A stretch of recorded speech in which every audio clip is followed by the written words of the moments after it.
So a lot of the work that I do is around identifying those patients, and the whole concept of treat them when you meet them is when someone says, I have a problem, I'm addicted to this drug, I'm taking too many Percocet, I might be getting fentanyl pills on the street. Instead of kicking them out of our clinics, instead of acting like there's a moral failing, we help them. The idea is treat them when you meet them, and you help them today. And what I'm going to talk about over the next 15 minutes or so is why it's been challenging, and Susie kind of touched on that, right? The lipophilic nature of fentanyl and how it builds up in your fat and it's hard to get out. And it's like, we're going to go into that, and I hope that you guys leave with a little bit more information on this. One thing I want to share with you is my brother was a heroin addict. And I tell you that because I want you to know my bias. I'm like, why is this anesthesiologist so obsessed with opioid use disorder? And it's because I saw it with my own eyes. My brother overdosed in my bathroom when I was an intern in general surgery in New York City. It was 23 years ago. And he overdosed in my bathroom when I went in the room. He had a needle in his arm. He wasn't breathing. And it was a traumatic, life-changing event for him and for me that I'll never forget. And I spent 10 years trying to help my brother get off of heroin. And we finally stabilized him with Suboxone in 2012. He's been stable for 14 years. And just in the last 3 or 4 months, he's actually decided to start telling his story because he believes that he can help save the lives of others if he can tell his story. As I start, I want to show you, not my brother, but it reminds me a lot of my brother, of someone, sorry, where did we start with? Oh yeah, I don't have any financial disclosures to give. I want you to watch this video. This guy looks a lot like my brother. This is a homeless person. There's a guy that had an initiative to interview the homeless and talk about their story. This is a 7-minute video. I don't have time to watch all of it. But what happens in the first 5 minutes is he talks about how he's on the street by choice, and he has strength, and he's doing this, and this is his lifestyle. People don't understand him, his parents don't get it. He's very, not arrogant, but very confident and whatever. And then in this portion, he kind of breaks down. And I want you guys just to watch and listen to the words that he says. Drug addiction, hard drugs, not like weed and stuff, but like heroin and meth. It's not a choice to some people, and it's really hard to explain that in some fashion. But it took everything from me, little by little, just grabbed it from me and threw it into the garbage and lit it on fire. And I watched it all burn down, and I was totally fine with it the whole time. And now it's too late, and I only have a few things that I've been able to grab from the ashes and restore, before my drug addiction could destroy them too. But I think about using it every day, and I've tried so hard not to. And it takes more willpower to just not go and buy heroin than it does to go killing myself would be easier than not buying heroin. It's just I don't want to, and I wish I never tried it. And it's something that embeds itself into your mind and never lets go and never forget about it. And so I wish that people were treated less like a moral. It's not a moral failing. It's something that you can't explain unless you've been there. Yeah.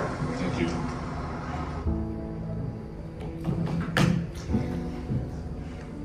I always have a hard time talking after that. There's 2 things he said that I want you guys to hear.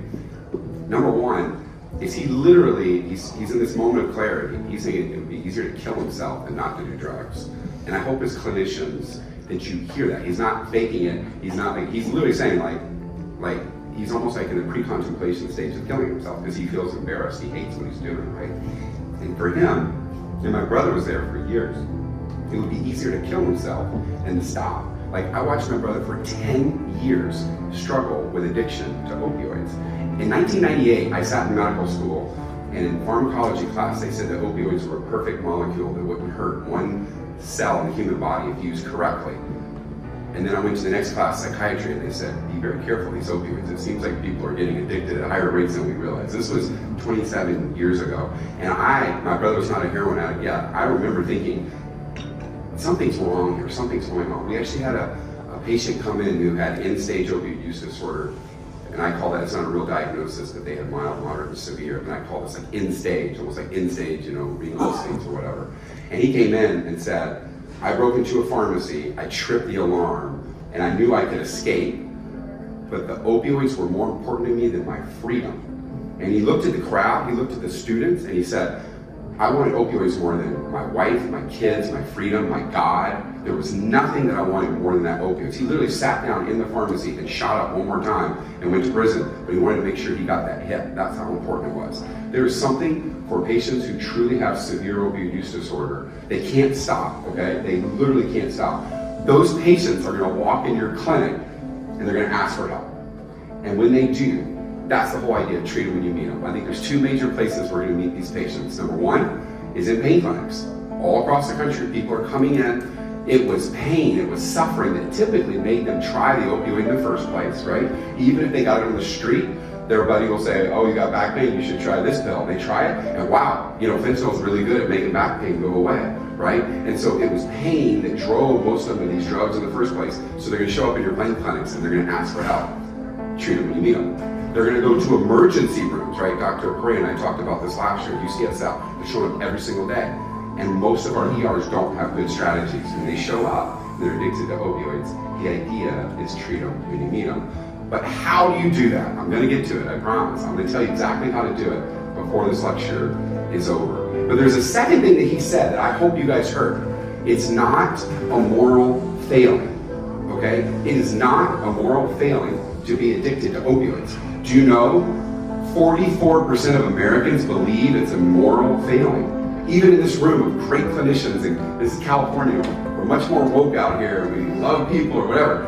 I promise you, some of you looking at me a little bit like, I don't know if I believe you. I've had a few addict friends. It was their fault. They were lazy. They were always that way. My buddy from high school, he did a lot of drugs. He was terrible in school. There are a lot of you, maybe not, maybe this is, maybe everyone here agrees with me, but the data shows 44% of people say it's their fault. It's their fault they're fat. It's their fault that they're addicted. It's their fault that they have bipolar. It's not a medical condition, right? It's their fault. It's a moral failing. And that's what the kid says. He's not trained in this stuff. He says it's not a moral failing. It's a very, very important thing for us to think about. My first slide, I did intentionally because I know that 44% of people think it's your fault. So I put children on here too. You think it's a 12-year-old's fault that they're addicted to opioids? The data shows 3.7% of American adults are addicted to opioids. They have opioid use disorder. Nobody knows these numbers. If you go look into it, no one's talking about this. That's 9.7 million adults are addicted. When I first started talking about this in 2002, when my brother first overdosed in my bathroom, I started trying to teach and talk to people. There were 500,000 people in the United States addicted to opioids. 500,000. Now there's almost 10 million American adults. But look at this. 3.6% of teenagers aged 12 to 17 also are addicted to opioids. Almost 1 million children that are addicted to opioids. We are doing a very poor job of treating these patients.